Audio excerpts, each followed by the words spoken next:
inexpensive passenger car, the Pony made its international debut at the 55th Turin International Motor Show in 1974. 1974년 국제사회의 첫 선을 보인 한국의 자동차 포니는 세계를 놀라게 했다. 당시 후진국인 한국이 고유 모델 자동차를 개발했다. 그것은 기적 같은 일이었다. 그러나 그 기적은 또 다른 신화의 시작에 불과했다.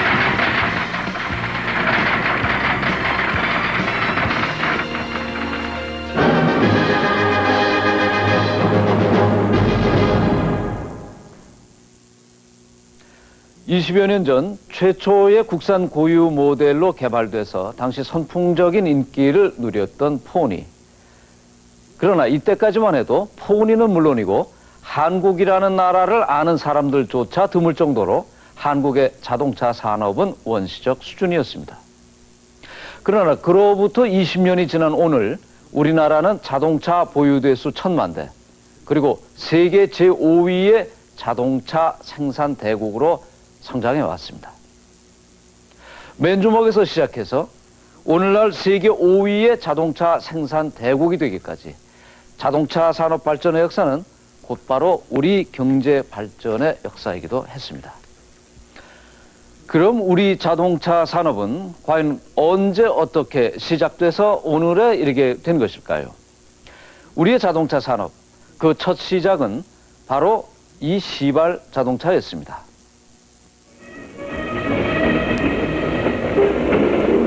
시발 지프를 생산하게 되었습니다. 1955년 8월 최초의 국산 조립 자동차인 시발 자동차가 탄생했다. 개발 당시 시발 자동차의 가격은 8만 환.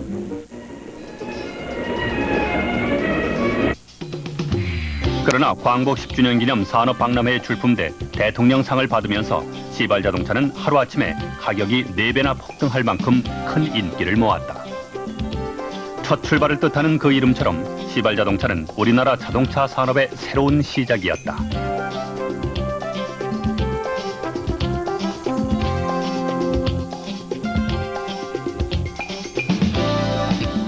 시발 자동차를 만든 사람은 일제시대 정비사 출신인 최무성 사장. 그는 해방 이후 동생 둘과 엔진 개발자인 김영삼 씨 등과 함께 자동차 재생 및 수리업을 시작해 전쟁 이후 노천에 천막을 친 공장에서 시발 자동차를 생산해냈다. 시발 자동차는 미군 지프의 부속과 엔진을 하나하나 분해해 그대로 만들어낸 최초의 국산 조립 자동차였다. 지프 엔진을 그대로 가져다가 주물을 붓고 손으로 깎고 해가지고 그 엔진을 시발에 얹었어요. 그러니까 그 시발, 한국의 국산 엔진을 얹어가지고 시발차가 나오니까 어떤 소문이 들렸냐면 저거는 가짜라는 소문도 들렸어요. 예.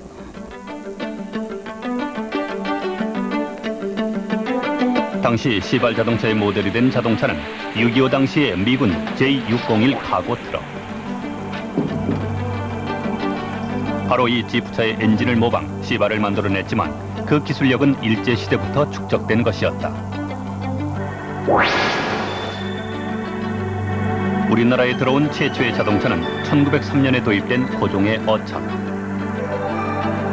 그 이후 외국 공간과 일부 부유층을 중심으로 자동차 수요가 생겨나면서 우리나라에도 GM과 포드 등의 자동차 대리점들이 들어섰다.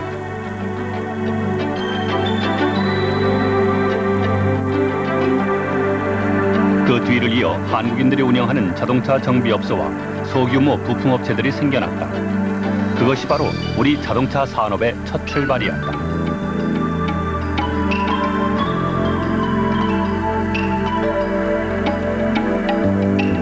그렇게 늘어나기 시작한 자동차의 대수는 해방 당시 불과 7,400대. 주요 교통수단은 전차였고 그도 모자라 서울 거리에는 말이 끄는 버스격인 초록 포장마차가 인기였다. 그 정도로 해방 직후 우리의 자동차 산업은 황무지 상태였다. 딸랑새는 귀걸이는 너희 우느냐 이 거리 저 거리.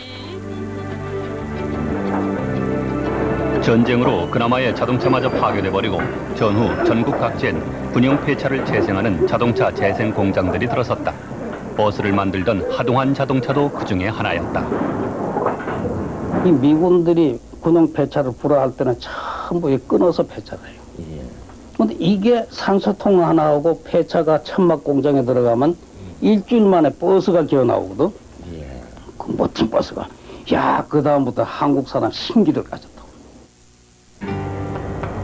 우리나라 최초의 국산 자동차, 시발 자동차는 그렇게 탄생했다. 일제시대 정비 공장에서 접한 자동차 관련 지식에 전쟁 이후 재생 자동차를 만들면서 쌓아온 기술력의 총화였던 것이다. 그렇게 탄생한 시발은 국산화율이 50%, 엔진은 모방했지만 실린더 헤드 등의 부품들은 순수 국내 기술이었다. 시발 한 대를 만드는 데 걸리는 시간이 평균 4개월. 55년 처음으로 7대를 생산해 63년까지 생산 대수가 모두 3,000대였다. 당시 주로 택시로 이용됐던 시발 자동차는 15개월만 걸리면 차값의 9배를 뽑을 정도로 인기가 좋았다. 상류층 부녀자들 사이엔 시발계까지 등장했고 당시 라디오로 방송됐던 시발 자동차 회사의 사과는 우리나라 최초의 CM이나 다름없었다.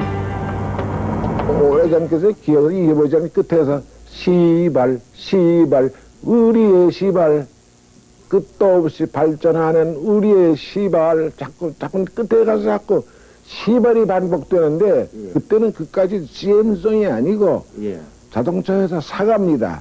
그래서 방송을 몇 번 했는데 방송 나갈 때마다 시발 우리의 시발 뭐 이렇게 되니까 재미도 있다는 사람도 있고 쌍소리 같아서 술자석에서 부르면 그걸 부르면서 마마 웃고 브라보 뭐 이런 한참 유행될 때 있었습니다.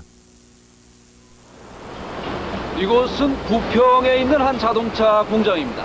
그 거대한 규모에서도 알 수 있듯이 오늘날 자동차 산업은 국가 경제를 이끌어가는 핵심 기간 산업으로 그리고 현대 기계 공업의 꽃으로 자리 잡고 있습니다. 이곳에서 생산되는 승용차 한 대에 들어가는 부품 수는 적어도 5천여 종류의 2만여 개. 관련 산업은 철강과 기계, 전자, 심지어 섬유와 유리 산업에까지 이르고 있습니다. 거기에 보험과 정유업 등의 연관 산업까지 따져보면 자동차 한 대 속에는 한 나라의 산업이 고스란히 들어있는 셈이 됩니다. 바로 그 자동차 산업에서 우리는 지금 세계 5위의 생산 대국으로 성장해 있습니다. 시발 자동차를 만들어낸 지 불과 40여 년 만에 100여 년의 역사를 가진 선진국들과 어깨를 나란히 할 정도의 발전을 이루어냈던 것입니다. 네, 과연 우리는 어떻게 이런 기적 같은 일을 해낼 수 있었을까요? 시발 자동차 이후 현대식 조립 공정을 갖춘 자동차 회사가 생겨났던 것은 1962년 바로 이 자리에서였습니다.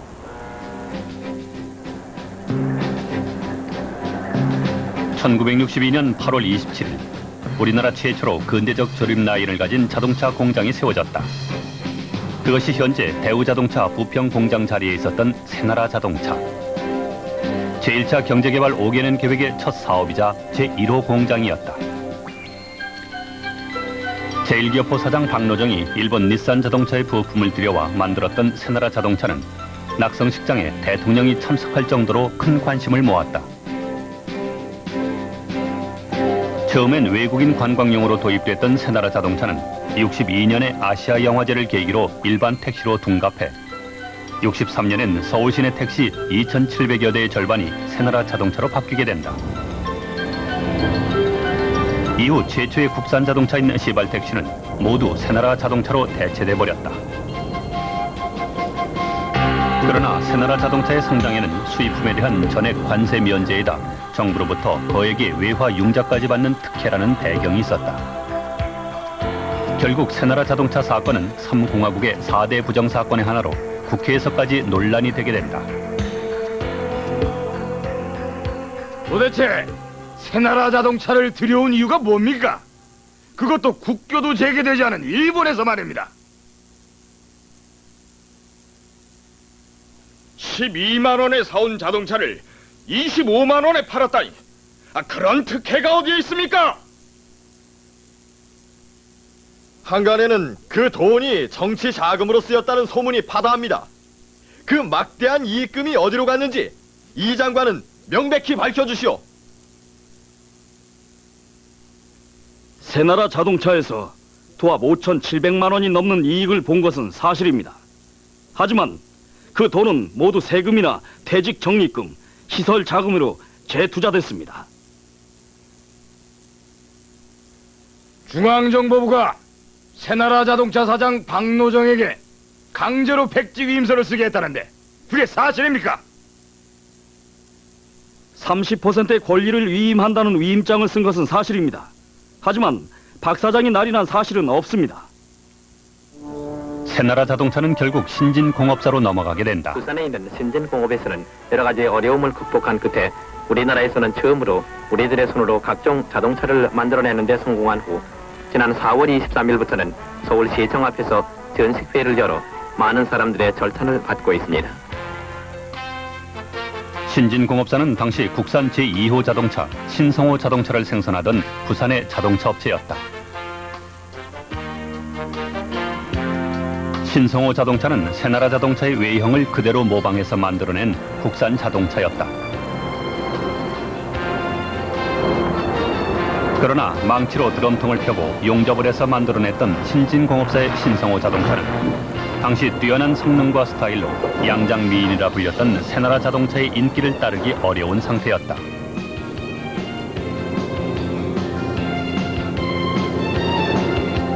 그러나 64년 11월 자동차공업보호법 제5조에 의해 새나라 자동차를 인수하게 된 신진은 66년 일본의 도요다와 합작해 그해 5월에 국산화율 21%의 코로나 승용차를 생산하고 60년대 한국 승용차 시장을 석권하게 된다. 그렇게 근대적 산업으로 발전한 우리 자동차 산업은 해외로 수출까지 할 정도로 성장해 있었다.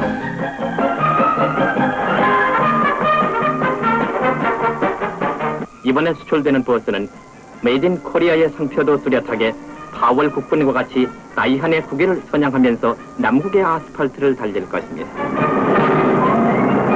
월남전이 한창이던 그때 월남으로 수출된 버스는 모두 20대. 그것은 당시로선 대사건이었다. 최초의 자동차 수출입니다. 60년대 경제가 참 우리 모든 산업이 도약선 이제 첫걸음만을 걸 때 대단한 성과죠. 그런데 참 재미있는 여담으로 정부에서 얼마나 기대가 컸었는지 일요일만 되면 당시 박 대통령이 나오시고 그 다음에 번갈라서 경제기원 군 장관이었던 장기영 씨 나오시고 상공부 장관이었던 박충원 씨가 그대로 나와서 다 위로를 해주시고. 그리고 67년 12월엔 오늘날 최대의 자동차 업체인 현대자동차가 새로이 자동차 산업에 참여하게 된다. 그러나 현대의 자동차 산업 참여 과정 역시 정부의 특혜적 조치라는 비난 속에 이루어진 것이었다.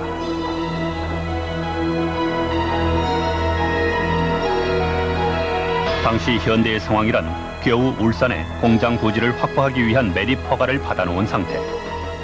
그것은 최소한 30만 평 이상의 공장과 50만 달러 이상의 시설을 설치 완료해야 한다는 정부의 자동차 제조업 허가 기준에 크게 미달되는 것이었다.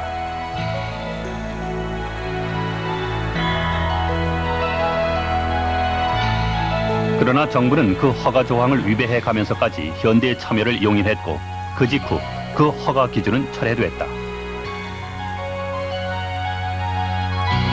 67년 설립 허가를 받은 현대는 68년 포드와 기술 제휴 및 조립 계약을 체결하고 68년 11월에 코티나 승용차를 생산하게 된다. 이로써 우리나라 자동차 산업은 오늘날의 현대, 대우, 기아의 3원 체제를 구축하게 된다.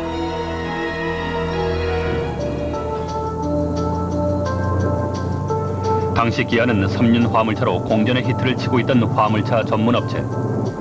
기아는 삼천리 자전거로 2륜차 시장, 3륜 화물차로 화물차 시장을 독점하다시피 하고 있었고 대우의 전신인 신진공업사는 당시 새나라 자동차를 인수해 코로나를 생산하고 있었다.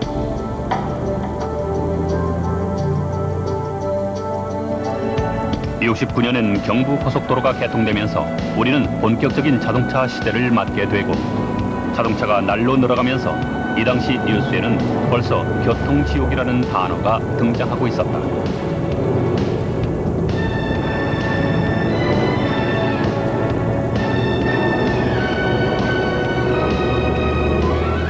우리 자동차 산업은 이렇게 출발부터 각종 비리 사건으로 얼룩져 있었습니다. 그러나 그 중에서도 한 가지 중요했던 것은 어쨌든 당시 정책의 초점은 국산화에 맞춰져 있었다는 점입니다. 국산화, 바로 고유 모델의 개발 문제이기도 합니다. 이 문제는 한 나라가 독자적인 자동차 산업을 갖느냐, 아니면 선진국의 부품이나 조립 생산 기지로 남느냐를 결정하는 중대한 문제이기도 합니다. 개발비만 수천억 원이 들고 그것을 회수하기까지에는 10년 이상의 세월이 드는 데다가 최소한도 30만 대 이상을 생산해야 가격 경쟁력을 갖출 수 있는 것이 바로 이 고유 모델 개발 사업이기 때문입니다. 그러나 우리는 바로 이 포니로 국산 고유 모델 개발에 성공했습니다. 당시 기술 수준은 물론이고 국민소득 300달러에 불과했던 가난했던 우리나라가 어떻게 이 자동차 고유 모델의 꿈을 실현할 수 있었을까요?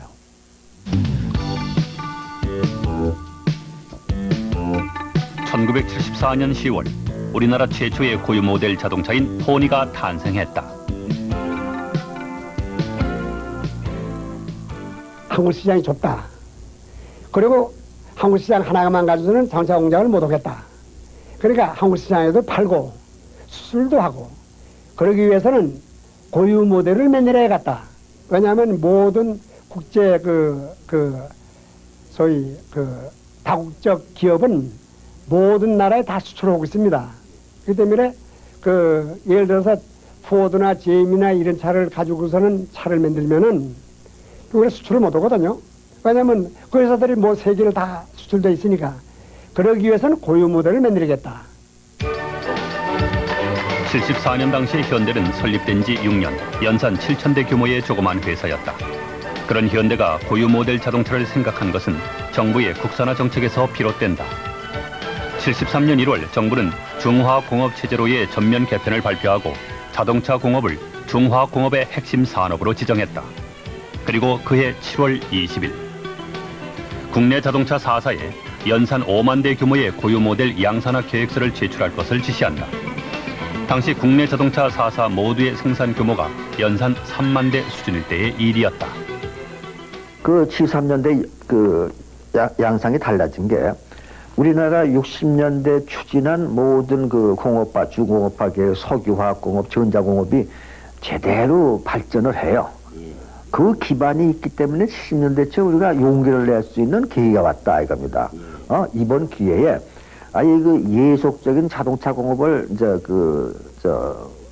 벗어나서 우리의 자주적인 자동차 공업을 일으켜보자. 그러나 곧바로 제1차 오일 쇼크가 시작되면서 국내 경기도 극심한 침체 상태에 빠졌다. 그런 상황 속에서 자동차 4사 중 정부가 지시했던 국산 고유 모델 자동차 개발 계획에 적극적인 의지를 보인 것은 현대 단 한 회사뿐이었다. 포니를 독자모델을 만들자 그러니까 부사장, 전무 상당한 사람이 반대를 해요. 근데 우리가 살 길은 고유 모델 되긴 없는데 말하자면 안에서도 반대가 왜냐하면 우리는 그런 기술이 없다는 거죠. 73년 9월 현대는 당시 세계 최고의 자동차 디자인 업체인 이탈리아의 이탈 디자인사의 설계를 의뢰하고 연수팀을 보내 어떻게든 그 기술을 배워오게 했다.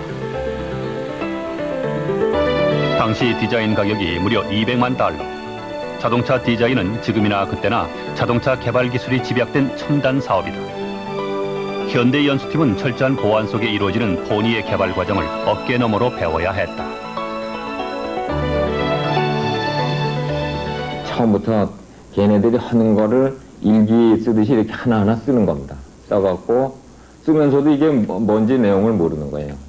집에 와서 어떤 때는 저녁 때 이제 같이 둘러앉아갖고 식사 후에 테이블에 둘러앉아서 서로 이제 거기에 의견이 좀 충돌되는 부분도 있지만은 그놈의 일기 쓰듯이 정리를 해서 지금 보면은 이해가 가는데 그때는 정리하면서도 이해 안 가는 부분이 많이 있었습니다.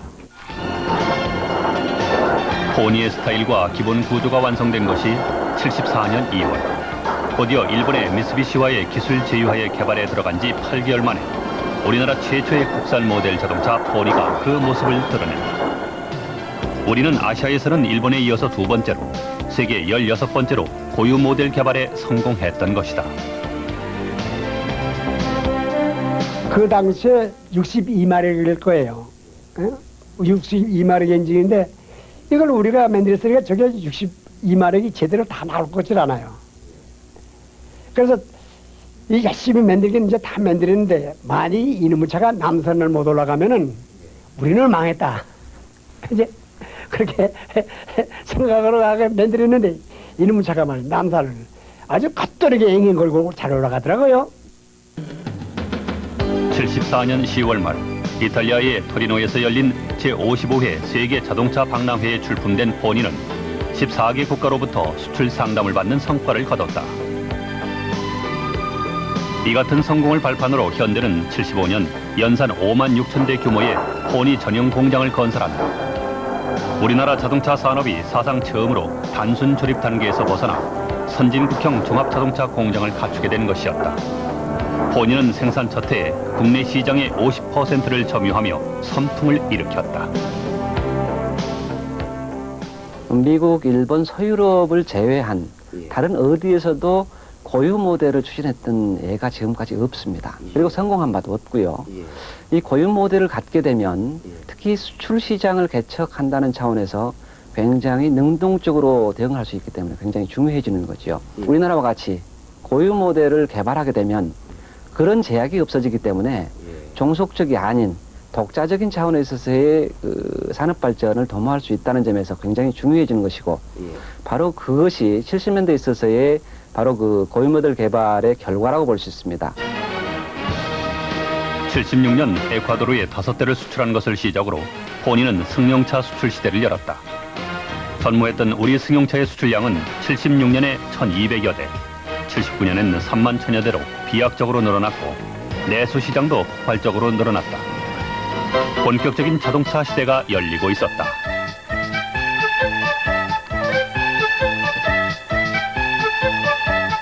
버스를 타고 고속도로를 바람처럼 달려가자 파도 소리가 들려오는 정다운 그 거리로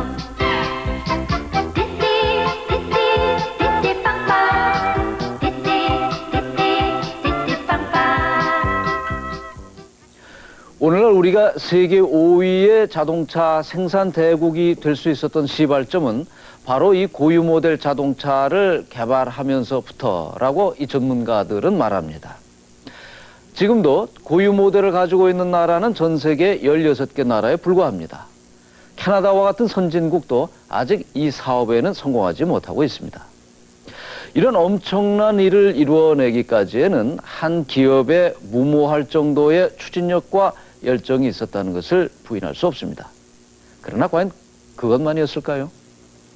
자산 규모 불과 17억 원의 현대가 투자비만 300~400억 원이 소요되는 이런 고유 모델 개발에 성공할 수 있었던 진짜 이유는 과연 어디에 있었을까요?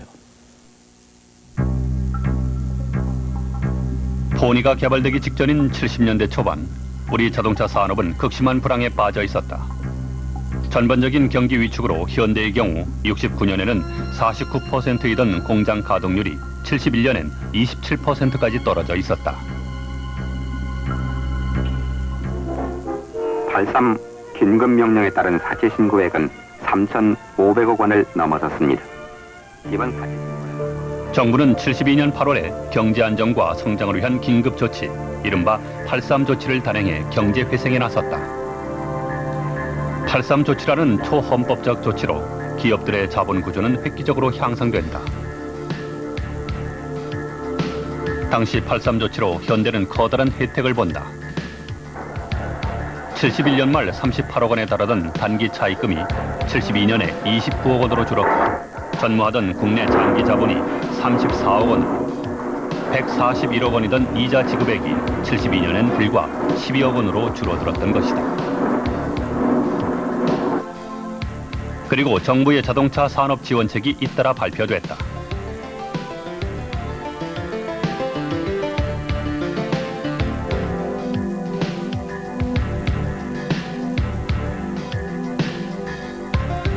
(73년) 정부의 외자 도입법 및 시행령을 개정해 현대는 당시 고유 모델 개발에 필요한 내자 1,600만 불, 외자 4,800만 불의 자금을 조달할 수 있었다.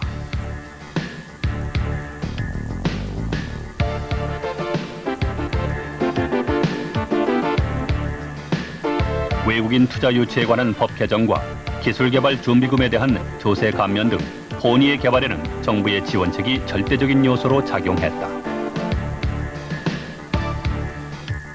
그분이 이제 정부 각처를 방문을 해서 정부의 의지를 확인을 한 거예요. 또 거기다가 자그마치 시설 투자를 5천만 불 의자를 이상 하려니 아니 이거야말로 잘못하면 큰일 나는 거니까 논란이 많아가지고 이게 뭐 되지도 않는 계획이다 하는 것이 많이 논란이 됐던 모양 같아요. 개발 당시 포니의 대당 생산가는 4,800달러서고 하지만 정부는 포니의 수출 가격을 세계 시장 가격대인 2,500달러 선으로 조정했고 손실분은 내수 판매가로 충당할 수 있도록 했다. 당시 포니의 국내 판매 가격은 수출가의 2배 이상이었다. 또한 포니가 해외 시장에서 가격 경쟁력을 갖출 수 있었던 결정적인 요인은 국내 노동자들의 저렴한 임금이었다. 이후에도 자동차 산업에 대한 정부의 지원은 지속적이고 구체적으로 이루어졌다. 해외 차관이 우선적으로 배정됐고 장기 저리의 자금 지원에 각종 세제 지원이 이어졌다.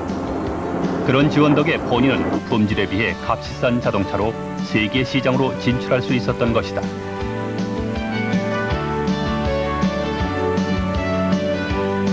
현대가 10만 대를 생산할 수 있는 공장을 건설하는 등 자동차 업계의 생산 능력은 급속도로 신장돼 갔다.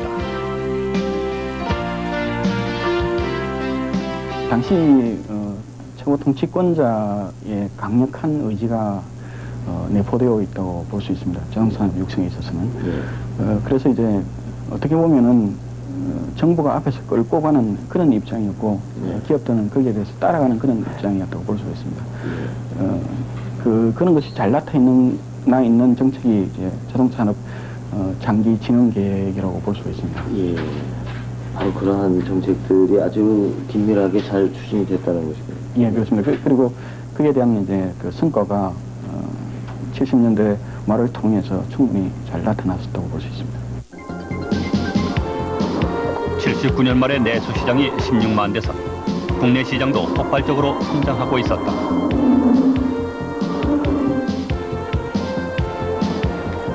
정부의 전면적이고 강력한 지원이 보장되지 않았던들 이 고유 모델 개발은 이루어지지 못할 꿈이었습니다. 결국 포니의 개발은 전 국가적 사업이었던 셈입니다. 그리고 이런 지원은 그 후로도 오랫동안 계속됩니다. 이 보호막 속에서 우리 자동차 산업은 날로 팽창해 갑니다. 그리고 80년대 중반 우리 자동차는 자동차의 본고장인 미주에 진출해서 돌풍을 일으키게 됩니다. 그러나 이 신화의 서막은 바로 자동차 산업의 존폐를 걱정할 만큼 심각한 위기였습니다.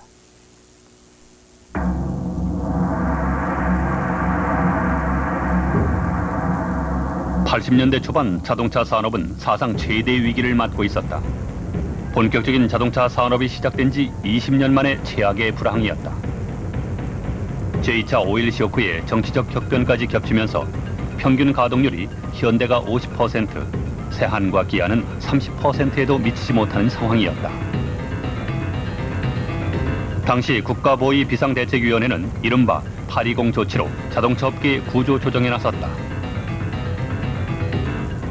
현대자동차와 신진자동차의 후신인 세한자동차를 통합해 승용차 생산을 일원화하고 기아는 오토니아 트럭만 생산하게 한다는 조치였다. 그러나 정부의 정책은 각 기업들의 거센 반발에 부딪혔다.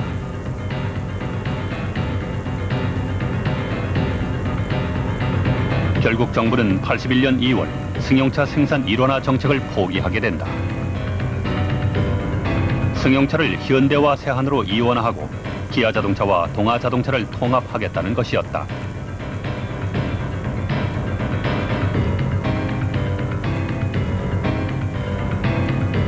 그러나 이 정책 역시 몇 달 되지 않아 백지화되고 만다. 막상 대우하고 현대하고를 통합하려고 보니까 대우의 그 합작선인 GM하고의 관계가 걸렸어요. 거기에 그 합작 조건에 GM의 동의가 없이는 안 되는 그런 장애물이 생겨가지고 이것이 추진이 방해를 받았고, 또 전문 차량 생산하는 양계사는 이것도 서로 자기 회사를 놓지 않겠다고 그래가지고 자기가 타사를 흡수하는 걸로 피차다 그렇게 생각하고, 그런 그 헤게모니 싸움 때문에 오랜 동안에 그 조정 회의도 하고 했는데 그것도 잘 안 돼요. 그래서 당초에 의도하던 대로는 성취를 못한 셈이죠.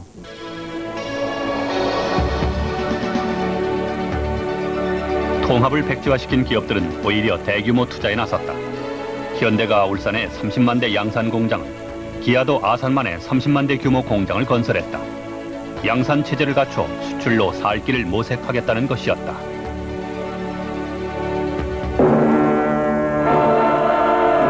자동차의 본고장 미국에서 그것은 또 한 번의 신화로 이어졌다. 85년 최초로 전륜 구동형 승용차 포니 엑셀을 생산한 현대는 자동차의 본고장인 미국 시장에 진출해 첫 해에 20만 대를 판매하는 돌풍을 일으킨 것이다. 적어도 10만 대 이상 판다는 것은 아무도 상상조차 못했던, 어떻게 보면 굉장히 무모하죠. 그러니까 기납법적으로 한 거예요. 50만 대 규모의 회사, 30만 대는 거를 가장 빠른 시일 내에 들어가가지고 팔고 성공해야 된다. 이런 미국 시장. 그래서 이게 어디냐? 미국 시장밖에 없다. 이래가지고 한 거지. 그걸 다 연역적으로 조사를 해가지고 했더니 이렇게 나왔다는 게 아니다 이거지. 미국 수출 첫 해에 수입차 중 판매 실적 1위를 기록한 현대의 포니 엑셀은 2년 만에 미국 소형 승용차 시장의 11%를 점유하는 대기록을 세웠다. 미국 시장에 성공적으로 진출함으로써 우리나라 자동차 산업은 또 한 단계 비약하게 됐다.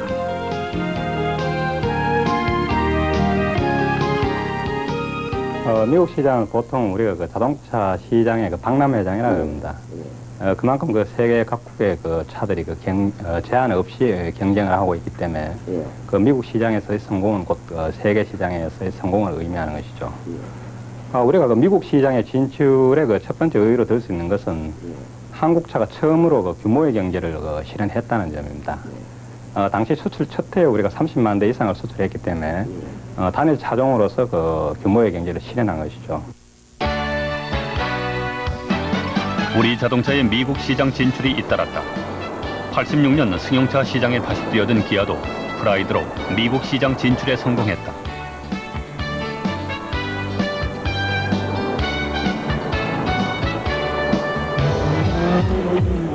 세한 자동차를 인수해 81년부터 새로운 모델 개발에 나섰던 대우도 GM과의 합작으로 월드카 르망을 개발하고 GM의 판매망을 통해 미국과 유럽 시장에 뛰어들었다. 90년대에 들어서며 자동차 개발의 핵심 기술 수준도 크게 향상됐다. 91년 현대는 자체 기술로 독자 엔진인 알파 엔진을 개발해냈다.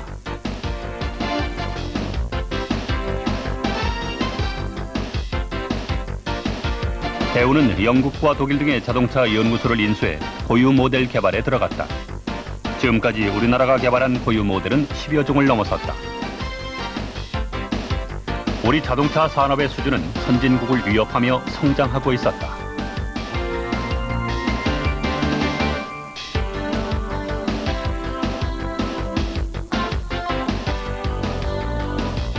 포니 엑셀을 개발한 지 2년 만에 수출 50만 대. 이후 자동차 수출은 95년엔 100만 대, 97년엔 130만 대를 넘어섰다. 시발 자동차를 생산한 지 40여 년 만에 우리는 세계 5위의 자동차 생산 대국이 된 것이다.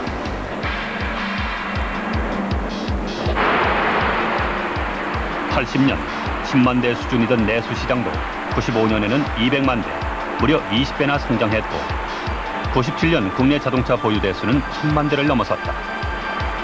그것은 자동차 산업 50년, 바로 우리가 이뤄낸 신화였다. 전쟁 직후 시발 자동차에서 시작해서 산하라 자동차로 근대적 의미의 자동차 산업을 시작했던 우리는 출발한 지 20년 만에 최초의 고유 모델 개발에 성공했고 나아가서 세계 자동차의 전시장이라고 할 만한 미국 시장에서 화려하게 성공했습니다. 그동안 우리 자동차 산업은 세계 어느 나라도 이루어내지 못한 신화를 이루어내면서 탄탄대로를 걸어왔던 것입니다. 그리고 그것은 우리 경제 발전의 역사이기도 했습니다. 지난 96년까지만 해도 우리 자동차 산업은 끝없이 발전할 것 같아 보였습니다.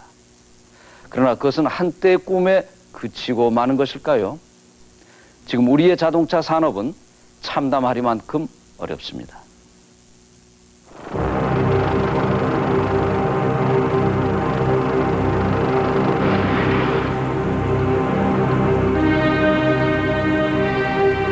야적장마다 산더미처럼 쌓여있는 재고 차량들. 올 2월까지 자동차 업계는 내수 50%, 생산량 27% 감소라는 극심한 불황을 겪고 있다. 핵심 계열사를 살리기 위한 기아의 몸부림이 시작됐습니다. 기아는 진로처럼 사태 수습의 걸림돌이었던 제3금융권의 비톡척을 견디기 어렵다는 판단을 내렸습니다.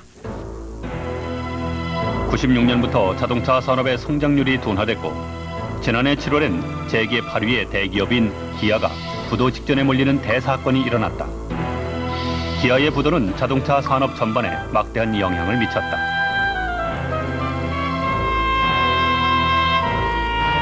기아가 쓰러지면서 부품업체들도 줄줄이 쓰러졌다.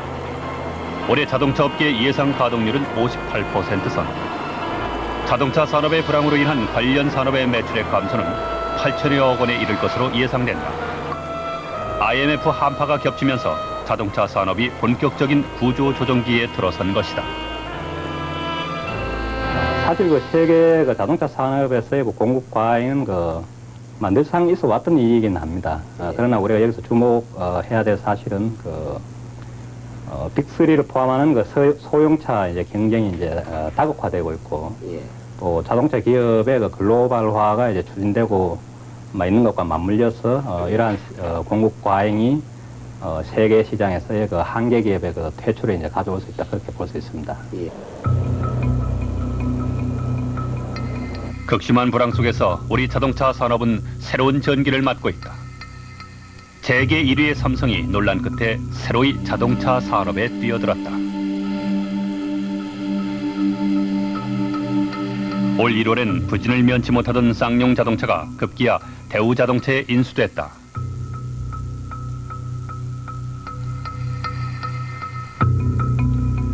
지난 3월엔 현대 자동차가 기아 산업 인수 입장을 공식화했다. 현대가 기아를 인수한다면 자동차 업계는 200만 대 생산 규모의 현대와 110만 대 생산 규모의 대우로 양분화되게 된다. 기아의 진로를 포함해 우리 자동차 산업이 앞으로 해결해 나가야 할 과제는 산적해 있다. 한국차에 대한 미국과 유럽 각국의 견제가 날로 심해지는 가운데 오는 99년이면 일본차에 대한 수입선 다변화 조치가 완전히 해제된다.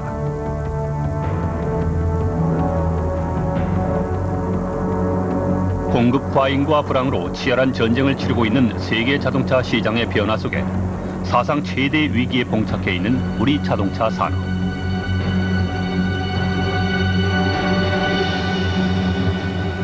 과연 우리는 이 위기를 어떻게 헤쳐나갈 수 있을까? 세계적 굴지의 이제 자동차 회사끼리 여러 분야에서 협력이 강화되고 있습니다. 저희들도 일찍이 각국의 그 유수한 그 지도적 자동차 회사들과의 협력을 문호를 개방해서 하고 있고 앞으로도 매우 활발하게 업체 간의 협력이 진행될 것을 봅니다. 그렇게 하면서 한편으로는 견제를 이기고 한편으로는 이제 새로운 시장을 개척하고 그렇게 나가려고 합니다. 자동차 산업이 최대의 위기를 맞이하고 있습니다. 이러한 그 위기를 극복하기 위해서는 수출로서 그 위기를 극복할 수 있는 방법밖에 없다고 생각이 됩니다. 특히 지금까지는 그 한국 자동차의 수출이 소형차, 그 경제적인 차 위주로 수출이 되었습니다. 이제 앞으로는 그 중형차, 대형차 위주의 수출이 돼야 될 것이라고 생각되고, 이 중형차, 대형차 수출이 된다면 그 한국 이미지, 한국 제품, 모든 제품의 이미지가 상당히 개선될 거라고 생각이 됩니다. 21세기 세계 자동차 시장은 10대 메이커만이 살아남는 대변화가 예고되고 있다. 지난 50년간 우리나라의 경제 성장을 주도해왔던 자동차 산업. 우리는 과연 위기를 신화로 일궈냈던 과거의 저력을 다시 한번 발휘할 수 있을 것인가?